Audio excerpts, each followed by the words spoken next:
خدا کا جہنم اور خدا کی جنت دونوں چیزیں اس نے بنا دی اور اعلان کر دیا فمن شاء فلیؤمن ومن شاء فلیکفر، جس کا دل چاہے ایمان اپناؤ، جس کا دل چاہے کفر اپناؤ، خدا کی خدائی میں کوئی فرق نہیں آتا۔ ساری دنیا اگر کفر سے بھر جائے تو خدا کی شان میں ایک ذرہ برابر فرق نہیں آتا، اور ساری دنیا اگر پارسار متقی پرہیزگاروں کی بن جائے تو خدا کی شان میں کوئی اضافہ نہیں ہوتا۔ یہ تو بندہ جو کچھ بھی کرتا ہے اپنے لیے کرتا ہے۔ بازار میں جاؤ، جس کے پلے پیسہ ہو وہ جو چاہے سودا خرید لے، بس یہی بات ہے۔ قیامت میں بازار لگے گا، جس کے پاس نیکیاں ہوگی جنت ملے گی، ورنہ لعنت کے دریا میں ڈوب کر جہنم میں جائے گا۔ کوئی کسی کو نہیں بلا سکتا۔ فرمایا اولئک الذین اشتروا الضلالۃ بالہدی، فرمایا یہ وہ لوگ ہیں جنہوں نے گمراہی ہدایت کے بدلے خرید لی۔ اللہ تعالیٰ نے ہدایت دی، قرآن دیا، ایمان دیا، دین دیا، اسلام دیا، مدنی کریم صلی اللہ علیہ وسلم کی عظمت ملی، محبت ملی، اللہ کے پاک پیغمبر نے سب کچھ حوالے کر دیا، اور آج اس کے بدلے میں گمراہی خرید لی۔ قرآن اعلان کرتا اولئک الذین اشتروا الضلالۃ بالہدی، یہ ہے وہ لوگ جنہوں نے گمراہی کے بدلے ہدایت کے بدلے گمراہی خریدی۔ اور قرآن کے الفاظ تو سنو، خدا تمہیں نصیب کرے۔ کس وقت خریدی؟ فرمایا فما ربحت تجارتهم وما كانوا مهتدين، ہدایت ملنے کے بعد، مسلمان کے گھر میں پیدا ہونے کے بعد، مسلمان کہلانے کے بعد، ایماندار کہلانے کے بعد، اتنی بدعملی، اتنی بدتمیزی، اتنا گناہ کیا کہ مرتے وقت ادھر دم نکلا، ادھر جہنم میں پھینک دیا گیا۔ ایک صحابی نے عرض کر دیا یا رسول اللہ صلی اللہ تعالی علیہ وسلم، فرمایا عرض کیا قیامت کب آئے گی؟ قیامت کب آئے گی؟ اللہ اللہ اللہ، یہ پوچھنا بھی صحابی کے بس کی بات تھی، اور اللہ کے نبی نے پتہ پھر کیا جواب دیا؟ فرمایا قیامت کا جو پوچھ رہے ہو کیا تیاری کر رکھی ہے؟ یعنی یہ نہیں فرمایا کہ فلاں دن فلاں وقت یہ، اور کسی نے پوچھ جو لیا متا سا کالی کملی والے قیامت کب آئے گی؟ فرمایا کیوں، کیا تیاری کر رکھی ہے؟ کیا تیاری کر رکھی ہے؟ پوچھ جو رہے ہو۔ وہ بھی شاگرد کالی کملی والے کا تھا صلی اللہ علیہ وسلم، پوچھ تو بیٹھا، مرید حضور کا ہے، مقتدی حضور کا ہے، دیدار پیغمبر خدا صلی اللہ علیہ وسلم کا کرتا ہے، فوراً سنبھلا۔ اس نے پوچھا نا قیامت کب آئے گی؟ اللہ کے نبی نے جلال میں فرمایا کیا تیاری کر رکھی ہے؟ سارے کون سبحان اللہ۔ صحابی ایسا سنبھلا، کہنے لگا آقا میرے پاس تیری محبت کے سوا اور کیا ہے؟ اللہ اللہ، کیا جواب دیا؟ کہتا آقا میرے پاس تیری محبت کے سوا اور کیا ہے؟ میرے پاس تیری محبت کے سوا کیا ہے؟ کیا خوبصورت جواب۔ تم جیسا ہوتا تو کئی روزوں کا سہارا لگاتا، کوئی نمازوں کی بات کر کے کھو دیتا، کوئی سخاوت کی بات کر کے کھو دیتا۔ کیا جواب دیا ہے صحابی نے؟ تمہارے میرے دماغ میں بھی کبھی نہیں آیا ہوگا ساری عمر میں۔ کہتا کالی کملی والے میرے پلے تیری محبت کے سوا اور کیا ہے؟ صحابہ کہتے ہیں حضور صلی اللہ علیہ وسلم نے جو یہ الفاظ سنے مسکرا دیا۔ تو آج ہمارے پلے کیا تیاری ہے؟ رات دن قرآن کہتا ہے تیاری کرو تیاری کرو، وقت آیا وقت آیا، آیا وقت، قیامت آئی، موت آیا وقت، لیکن پھر بھی کوئی تیاری نہیں۔ اس لیے قرآن کریم للکار للکار کی کہتا ہے قل متاع الدنیا قلیل، دنیا بہت تھوڑے دنوں کا سودا ہے، سمجھ لو۔ صبح آئی کہ نہ آئی، شام آئی کہ نہ آئی، آیا وقت۔ قرآن کریم نے ہر ممکن طریقے سے مسلمانوں کی تمام زندگی کے شعبات کو پورا کرنے کے لیے لاہ عمل دیا. میں ایک رخ آپ کو آج دینا چاہتا تھا، اور وہ یہ کہ نبی پاک صلی اللہ تعالی علیہ وسلم نے اس امت کے سامنے کس قسم کے نمونے نہیں رکھے. اخلاق و کردار میں سے کون سی بات حضور صلی اللہ علیہ وسلم نے چھوڑی؟ ہم اپنا پیٹ پہلے بھرتے ہیں، دوسرے کے لیے اگر سوچتے بھی ہیں تو وہ بھی بعد میں. یہاں معاملہ کچھ اور ہے. غزوہ خندق کا زمانہ ہے، مسلمانوں پہ بڑی تنگی اور بڑی پریشانی کا وقت ہے. یہاں تک کہ صحابہ کرام رضوان اللہ تعالی علیہم اجمعین کی جماعت کہتی ہے کہ حضور صلی اللہ علیہ وسلم کو صحابہ کرام نے دیکھا. ایک صحابی آپ کے سامنے حضور کے سامنے آیا اور اس نے اپنا کرتا اپنے پیٹ سے اٹھایا. اس نے بھوک کی وجہ سے اپنے پیٹ پہ ایک پتھر باندھا ہوا تھا. صحابہ کرام دیکھ رہے تھے. اس کے دیکھتے دیکھتے امام الانبیاء محبوب کبریا حضرت محمد مصطفیٰ صلی اللہ تعالی علیہ وسلم نے رحمت والے ہاتھوں سے جب اپنا کرتا اٹھایا، صحابہ کرام کی آنکھوں نے دیکھا حضور کے پیٹ پہ 2 پتھر بندھے ہوئے تھے. آج کتنا کھاتے ہو پھر بھی نہ شکری، کتنا پیتے ہو پھر بھی نہ شکری، کتنا کچھ کھانے کو مل رہا ہے پھر بھی نہ شکری. کچھ نہیں کچھ نہیں. حضرت جابر رضی اللہ تعالیٰ عنہ نے جب یہ منظر دیکھا، یہ حالت دیکھی، رہ نہ سکا. صحابی فوراً دوڑا اور دوڑا دوڑا گھر گیا. گھر بیوی کو جا کے کہنے لگا غضب ہو گیا، تمائی ہو گئی، کمال ہی ہو گیا. حضور صلی اللہ علیہ وسلم کو اتنی بھوک ہے، اتنا فاقہ ہے کہ آپ نے اپنے پیٹ مبارک پہ 2 پتھر باندھے ہوئے. 2 پیٹ پر پتھر باندھے حضور پاک. بیوی کہنے لگی جلدی جا کر کے حضور صلی اللہ علیہ وسلم کی دعوت کراؤ، ہم کھانا کھلائیں گے. یہ 2 شیر ہوں 1.5 شیر ہوں، یہ جو ہے یہ بکری کا بچہ ہے، ہم اسے ذبح کرتے ہیں، بہت جلدی تیار کرتے ہیں، میں ان کو پیستی ہوں اور تم جاؤ جا کے دعوت کا کیا. حضرت جابر رضی اللہ تعالی عنہ حضور کریم صلی اللہ علیہ وسلم کی خدمت عالیہ میں آئے. چونکہ کھانے کی مقدار، آٹے کی مقدار بڑی تھوڑی تھی، حضور کے کان کو منہ لگا کر کے حضرت جابر نے کہا کہ یا رسول اللہ صلی اللہ علیہ وسلم، ایک تو آپ اور ایک یہ صحابی جس نے پیٹ پتھر باندھ رکھا ہے، اور اگر آپ کے علم میں ہو 1-2 اور ایسا ہی جو زیادہ بھوکا ہو، میرے گھر میں دعوت ہے، چلو. آپ لوگوں کا کھانا میرے یہاں ہے. ایک تو آپ اور یہ کہ یہ جو ہم نے دیکھا پیٹ میں بکری پتھر باندھے پھر رہا ہے، کمر سیدھی نہیں ہو سکتی، اور ایک آدھا اور اسی قسم کا جو زیادہ تنگ ہو رہا ہو. جابر نے تو اتنی بات کہی. حضور کریم صلی اللہ تعالی علیہ وسلم ایک بہت بڑے پتھر پہ کھڑے ہو گئے اور اعلان کر دیا تمام کا تمام لشکر چلے، سب کی جابر کی گھر دعوت ہے. سبحان اللہ سبحان اللہ. سارے کا سارا لشکر چلے، ساری فوج. جابر بھی حیران، بلکہ اعلان کر دیا چلو سارا مدینہ چلے. حضرت جابر رضی اللہ تعالیٰ عنہ وہی تو کھڑے تھے، بس قدموں کے نیچے سے زمین نکل گئی کہ یہ کیا بنا. کھانا تو 2-3-4 آدمیوں کا مشکل بنے گا، یہ 12,000 سے زیادہ بڑا لشکر ہے، اور آپ نے سب کو اعلان کر دیا، اب کیا بنے گا. سب کو اعلان کر دیا حضور پاک صلی اللہ علیہ وسلم کے. جابر حضرت جابر دوڑے دوڑے پریشانی کے عالم میں گھر گئے. گھر والی کو کہنے لگے کہ کام خراب ہو گیا. بیوی کہنے لگی کیوں؟ انہوں نے کہا میں نے تو اللہ کی بندی ایک تو حضرت کی دعوت کی تھی، اور ایک وہ دوسرا جو پیٹ پتھر باندھے ہوئے آیا تھا، اور میں نے عرض کیا تھا کہ 1-2 اور اسی طرح کا جو زیادہ تنگ ہو رہا وہ دعوت ہے. حضور نے تو سارے لشکر کو اعلان کر دیا کہ چلو جابر کے گھر دعوت ہے. سبحان اللہ. کبھی کبھی عورتیں بھی ایسی بات کر دیتی ہیں جو مردوں کو نہیں آتی، مگر وہ اس زمانے میں عورتیں بھی کہاں.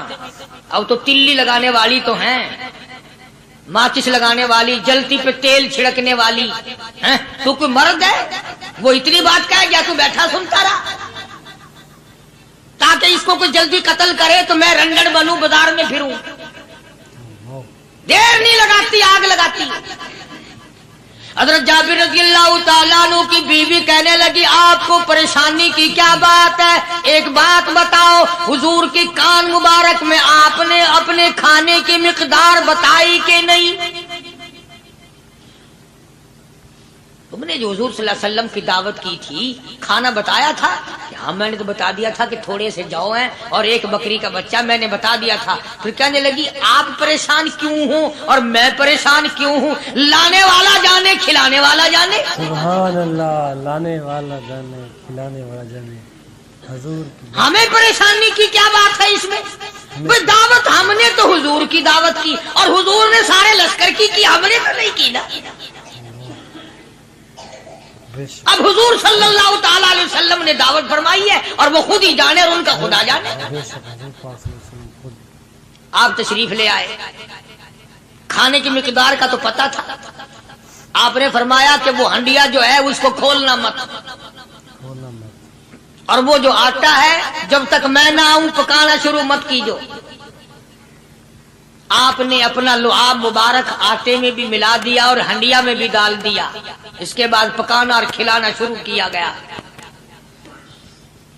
علماء کرام نے لکھا ہے 12,000 کا لشکر بھی کھا گیا، کھانا جتنا تھا اتنا ہی باقی. سبحان اللہ. سارے کا سارا لشکر کھا گیا، سارا مدینہ کھا گیا. اب یہاں سے یہ ہمارے زمانے کے جو مردوں کے کفن اتارنے والے لوگ ہیں وہ ختم کا ثبوت نکالتے ہیں یہاں سے کہ حضور صلی اللہ علیہ وسلم نے ختم دیا تو 12,000 آدمیوں نے کھا لیا. چلو ہم بھی مانتے ہیں آج یہ ختم دے کر ایک کا کھانا 2 کو تو کھلا کے دکھائیں. ارے وہ تو معجزہ ہے محمد عربی صلی اللہ تعالی علیہ وسلم کا، اور وہ تو آپ کے لعاب مبارک کی برکت ہے، آپ کی دعا کی برکت ہے. بے شک حضور پاک صلی اللہ علیہ وسلم کی. یہ تمہیں کس نے بتایا کہ حضور صلی اللہ علیہ وسلم نے جابر کے کھانے پہ بیٹھ کر ختم پڑا تھا؟ حضور پاک صلی اللہ علیہ وسلم کا جو ہے معجزہ، یہ تو معجزہ ہے محمد عربی صلی اللہ تعالی علیہ وسلم کا، اور اللہ پاک نے نبی کے ہاتھ پر ہزاروں نہیں لاکھوں معجزات کا اظہار فرمایا. بے شک معجزہ ہے حضور پاک صلی اللہ علیہ وسلم. تو یہاں سے غلط چیزوں کا اجرا کرنا آگے آپ لوگوں نے سنے ہوں. اور پھر وہ ختم ہو گئے، پھر حضور تشریف لائے اور انہوں نے ان دونوں بچوں کو مردوں کو چھپا کے رکھ دیا. جب بچوں کو لایا گیا تو مردے تھے. حضور نے بچوں کو فرمایا تم زندہ ہو جاؤ. وہ کہنے لگے جب تک ہماری بکری کا بچہ زندہ نہ ہو ہم زندہ نہیں ہوتے. وہ ہڈیاں جوڑی، حضور نے بکری زندہ کری جب وہ بچے کھڑے ہوئے. قرآن پھانسی دیتا ہے، افسانہ بنا کر پیش کرو نا وہ بڑا جلدی مانتے ہیں. امام الانبیاء محبوب کبریاء حضرت محمد مصطفیٰ صلی اللہ تعالی علیہ وسلم کا قرآن کریم نے اسی جنگ میں، اسی جہاد میں ایک واقعہ پیش فرما دیا. سبحان اللہ. اس واقعے سے پہلے پتہ کیا ہوا؟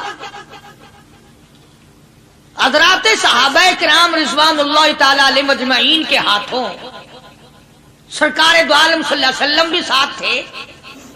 کافروں کا ایک بہت بڑا بہادر پہلوان مارا گیا. سبحان. یہ جو غزوہ خندق ہے جس کو غزوہ احزاب کہتے ہیں، قرآن میں ذکر ہے اس کا. ویسے کوئی بات بنا کے نہیں کہہ رہا ہوں، یعنی یوں سمجھو اب میں سورت احزاب کے 3 رکوع کا آخری آیتوں کا ترجمہ کر رہا ہوں. اور یہ اتنا مشکل وقت پڑا تھا صحابہ پہ. ایک تو گرمی سخت تھی، اور چاروں طرف سے جن یہودیوں نے عہد و پیمان کر رکھا تھا حضور صلی اللہ علیہ وسلم سے، انہوں نے بدعہدی کر دی. وہ سارے کے سارے صحابہ پہ یکدم ٹوٹ پڑے. صحابہ بیچ میں آ گئے میدان میں، نہ پانی نہ کھانا نہ روٹی نہ جوتی نہ کپڑا نہ اسلحہ نہ لینا نہ دینا. بلکہ یوں لکھا علماء نے کئی دن ہو گئے پانی کی بوند نہ ملی.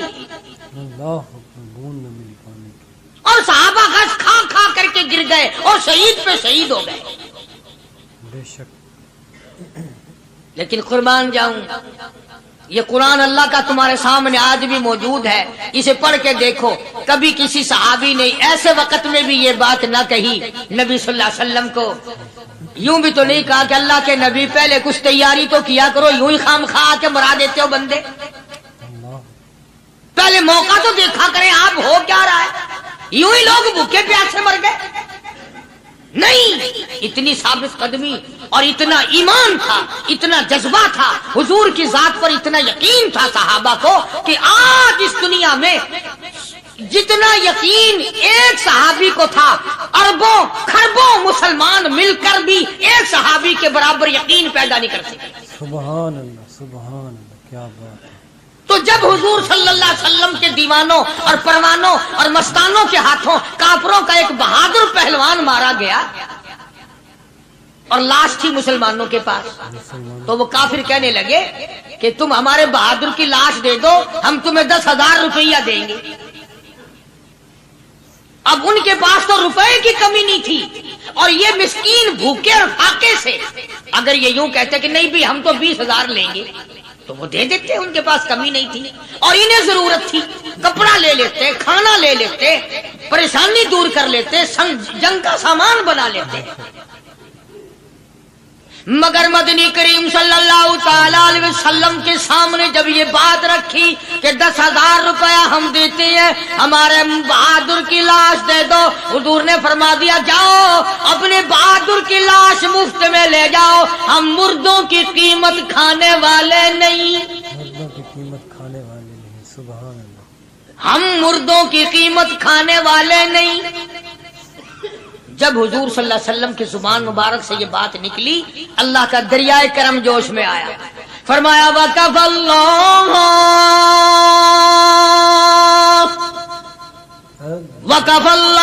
الْمُؤْمِنِينَ الْقِتَالَ، فرمایا میرے نبی اب آپ اطمینان رکھے، کوئی ضرورت نہیں، اب میں تیرا خدا خود ان سے جنگ کروں گا، اب میں لڑوں گا ان سے۔ اور اس کے بعد اللہ تعالیٰ نے یہ برکت دی کہ ایک آدمی یا 2 آدمیوں کا کھانا اللہ تعالیٰ نے 12,000 کو کھلایا۔ سبحان اللہ، 2 آدمیوں کا کھانا۔ تو ان چیزوں سے معجزات کا ظہور ہوتا ہے، اور حضور کریم صلی اللہ تعالی وسلم کے تو اتنے معجزات اللہ پاک نے ہمارے نبی صلی اللہ علیہ وسلم کو دیے کہ ہم سب کی زندگی ختم ہو سکتی ہے مگر سرکار کے معجزات ختم نہیں ہو سکتی۔ بے شک سبحان اللہ، سرکار کے معجزات۔ حضرت ابو ہریرہ رضی اللہ تعالیٰ عنہ فرماتے ہیں کہ میں مسجد نبوی کے دروازے پہ پڑا تھا، بھوک نے مجھے اٹھنے نہ دیا، مجھے اتنی بھوک لگی، کئی دن کا فاقہ ہو گیا، میں کھڑا نہیں ہو سکتا تھا۔ تو میں نے جناب صدیق اکبر رضی اللہ تعالیٰ عنہ سے مسئلہ پوچھنے کا بہانہ بنا کے بلایا کہ شاید یہی مجھے اپنے ساتھ لے چلے، تو وہ بھی مسئلے کا جواب دے کر چلے گئے۔ ابو ہریرہ کہتے ہیں میرا یقین ہوا کہ ان کے گھر بھی کچھ نہیں۔ پھر میں نے فاروق اعظم رضی اللہ تعالیٰ عنہ کو مسئلہ یا قرآن کی آیت پوچھنے کے بہانے متوجہ کیا، وہ بھی وہ جو چیز میں نے پوچھی تھی بتا کے چلے گئے، غالباً ان کے یہاں بھی فاقہ ہوگا۔ ابو ہریرہ رضی اللہ تعالیٰ عنہ کہتے ہیں پھر آئے حضور صلی اللہ علیہ وسلم تشریف لائے، تو میں نے مسئلہ پوچھنے کے بہانے سے حضور کو اپنی طرف متوجہ کیا۔ ابو ہریرہ کہتے ہیں حضور مسکرائے اور میرا مطلب سمجھ گئے، میرا مطلب سمجھ گئے، اشارہ کیا میرے ساتھ ساتھ، میرے پیچھے پیچھے آ۔ ابو ہریرہ رضی اللہ تعالیٰ عنہ کہتے ہیں میں حضور صلی اللہ علیہ وسلم کے ساتھ چلا آیا، آپ اپنے دولت قضا پر تشریف لائے، اپنے گھر میں تشریف لائے، آپ نے گھر میں داخل ہو کر کے فرمایا کچھ کھانے کا پینے کا کوئی ہے گھر میں کوئی چیز؟ جواب ملا ہاں ایک دودھ کا پیالہ ہے، ہدیہ آیا کہیں سے، آپ کے لیے ہدیہ دیا کسی نے، دودھ کا پیالہ منگوا لیا۔ ابو ہریرہ کہتے ہیں میں بڑا خوش ہوا کہ لے میرا دو لگ گیا، کام بن گیا، مجھے ہی فرمائیں گے پی لے، رج کے پیوں گا۔ ابو ہریرہ کہتے ہیں کہ مجھے حضور صلی اللہ علیہ وسلم کیا فرماتے ہیں کہ ابو ہریرہ وہ جو مسجد نبوی میں 70-80 صحابہ صفا طالب علم ہے نا، کہ جی ساروں کو بلا کے لا. ساروں کو بلا کے لاؤ. ابو ہریرہ کہتے ہیں مجھے بڑی کھٹکی کہ ایک دودھ کا پیالہ یہ تو میرے جوگا ہی تھا, وہ 70-80 کیا کریں گے یہاں کے. ابو ہریرہ کہتے ہیں جب میں اٹھ کے چلا تو مجھے پھر واپس بلایا. فرمایا ابو ہریرہ مدینے کی گلی میں آنے میں جانے میں جو بھی راستے میں ملے اسی کو کہہ دے کہ حضور کے گھر دعوت ہے. سبحان اللہ جو بھی میرے مدینے. ابو ہریرہ کہتا ہے کہ میں اقرار بھی میں نے کرنا ہی تھا کہ جی ہاں کہوں گا, پر دل میں بھی سوچ رہا ہوں کہ ہے تو ایک ہی پیالہ. پیالہ تو ایک ہی ہے. تم جیسا اگر کوئی وہاں ہوتا نا جو گلی میں ملتا اس کو کہتے آج کے دن ادھر کوئی نہ آوے. وہ تو صحابہ تھے نا, اشاروں پہ جان دیتے تھے. راستے میں جو بھی ملا, دکاندار ملا ویسا ملا, سب کو کہہ دیا. واپسی میں جو ملا لشکر اکٹھا ہو. سب بیٹھ گئے. ابو ہریرہ رضی اللہ تعالیٰ عنہ کہتے ہیں اب میں نے دل میں ایک پروگرام بنایا. مجھے عادت شریفہ کا پتہ تھا کہ دائیں طرف سے شروع فرمایا کرتے تھے کوئی چیز تقسیم کرنا یا کھلانا یا پلانا. میں نے دل میں پروگرام بنایا کہ دائیں طرف شروع میں بیٹھ جاؤں گا, آگے بچے یا نہ بچے میں تو داؤں لگاؤں گا نا اپنا پہلے. سبحان اللہ. میرا نمبر تو لگ ہی جائے گا. اللہ اکبر. ابو ہریرہ کہتے ہیں کمال ہوگی میری حیرانگی کی کہ جب میں جڑ کے بیٹھا نا کہ اب میرے سے شروع ہوگا, آپ نے مجھے اشارہ کر کے بلایا اور فرمایا ابو ہریرہ کھڑا ہو کے سب کو پلا. سبحان اللہ. ابو ہریرہ کھڑا ہو کے حضرت ابو ہریرہ رضی اللہ تعالیٰ عنہ کہتے ہیں میری تسلی ہو گئی کہ بس اب تو مجھے مل گیا اور میرا نمبر بعد میں ہی آ رہا, کیسے بچے گا. اللہ غنی. ابو ہریرہ رضی اللہ تعالیٰ عنہ کہتے ہیں میں نے دائیں طرف سے شروع کیا. سینکڑوں سے زیادہ کتنے لوگ تھے جنہوں نے رج رج کے پیا, رج رج کے پیا, سیر ہو کے پیا. سارا لشکر پی کے چلا گیا. اس کے بعد سرکار مدینہ صلی اللہ علیہ وسلم نے فرمایا لے ابو ہریرہ اب تو باقی اور میں باقی. ابو ہریرہ کہتے ہیں میں نے عرض کیا میرے آقا آپ نے بھی تو نوش نہیں فرمایا, آپ پہلے پیے. فرمایا نہیں میں نبی ہوں, ساری امت کو پلا کے پھر پیوں گا. سبحان اللہ. ساری امت کو پلا کر پھر. ابو ہریرہ رضی اللہ تعالیٰ عنہ فرماتے ہیں میں نے 3 سانس لے کر کے لمبا لمبا سانس لے کر میں نے رج رج کے پیا اور پیالے میں جھانک بھی رہا تھا. ابو ہریرہ کہتا ہے ایک قطرہ بھی کم نہیں ہوا. ایک قطرہ بھی کم نہیں. اور یہ الفاظ سن کر آج لکھ کر لے جاؤ. ابو ہریرہ کہتے ہیں کہ سب کو پلانے کے بعد پھر حضور صلی اللہ علیہ وسلم نے پیا, نوش فرمایا. یعنی آج اتنے لوگوں کا جھوٹا کون پیتا ہے؟ کسی افسر کو تو پلا کے دیکھنا. چلو افسر تو دنیا دار ہیں, کسی ماننے ہوئے پیر کو تو پہلے سارے مرید پی کر کسی پیر کو